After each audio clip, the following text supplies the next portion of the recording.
Oi, Sérgio, boa tarde para você, boa tarde para quem nos acompanha. Exatamente, a gente vem acompanhando esse processo, inclusive com o consórcio para a construção de um edital e aí sim a licitação do transporte. Só que antes tem que acontecer também essa consulta pública. Ela não é obrigatória, mas é uma medida que está sendo aplicada para saber o que é que a população acha, o que é que ela quer do transporte coletivo. A gente conversa aqui com o superintendente da SMTT, o Renato Teles.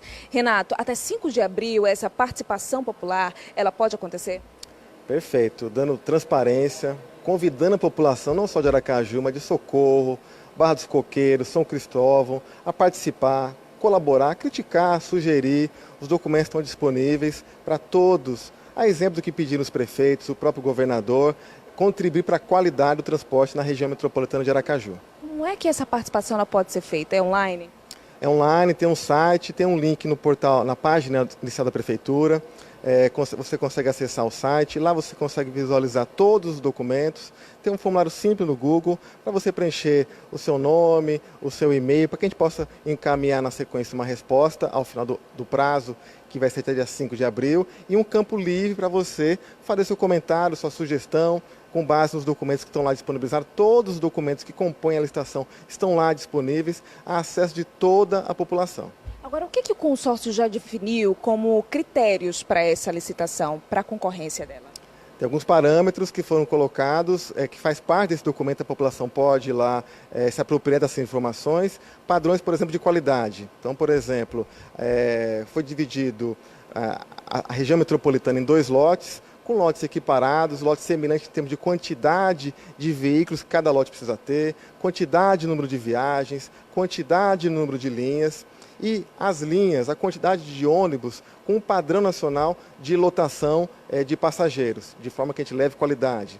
A questão, por exemplo, do ar-condicionado, a questão, por exemplo, de ter um Wi-Fi disponível para a população, uma questão tecnológica que, a partir dos ganhadores do lote 1, seja uma empresa ou um consórcio de empresa, e do lote 2, da mesma forma, se constitua junto com o consórcio, com o CTM, uma SPE, uma outra empresa que vai fazer o controle, não só dos dados, da quantidade de passageiros, mas também da arrecadação. O poder público, através do consórcio, tendo essa informação, por exemplo, online, da quantidade de passageiros e da arrecadação. Ou seja, qualidade, informação, tecnologia para melhorar como um todo e, é claro, sem esquecer da idade média da frota, idade média de 4 anos e meio e limite de 9 anos. Então, são alguns dados que essa licitação necessita para as empresas que vão participar se enquadrarem nele, para ter aí sim um ganhador para trabalhar na região metropolitana. Conversando com você, já perguntei com relação a valores, vocês conseguiram estabelecer um parâmetro para chegar naquilo que uma empresa poderia sugerir? Sim, com base nas linhas, com base no valor de investimento que ela precisa fazer, com base na quantidade de frota, nos horários, tem um valor de referência, uma tarifa de R$ 5,00 nos 2 lotes, equiparado com qualquer viagem na região metropolitana, como funciona hoje na prática. E um dos critérios é o lance que cada empresa ou um consórcio de empresas vai dar, por exemplo, para operar no sistema. Tem outros critérios jurídicos, técnicos, mas um especial, vamos dizer assim, o mais preponderante para a população se apropriar é esse dado do valor da tarifa de referência. Aliás, a gente falando desse valor, a tarifa é de R$ 5,00, isso não quer dizer que a população vai pagar esse valor, porque tem subsídio também. Tem subsídio também. Como tem hoje, para congelando a tarifa, vale lembrar que para o ano passado e ao longo desse todo ano, a Prefeitura encaminhou um projeto de lei para a Câmara de Aracaju, que apreciou, votou e aprovou esse projeto de lei, possibilita ao Executivo, através da SMTT, congelar a tarifa através de subsídio, sem repassar isso para o usuário.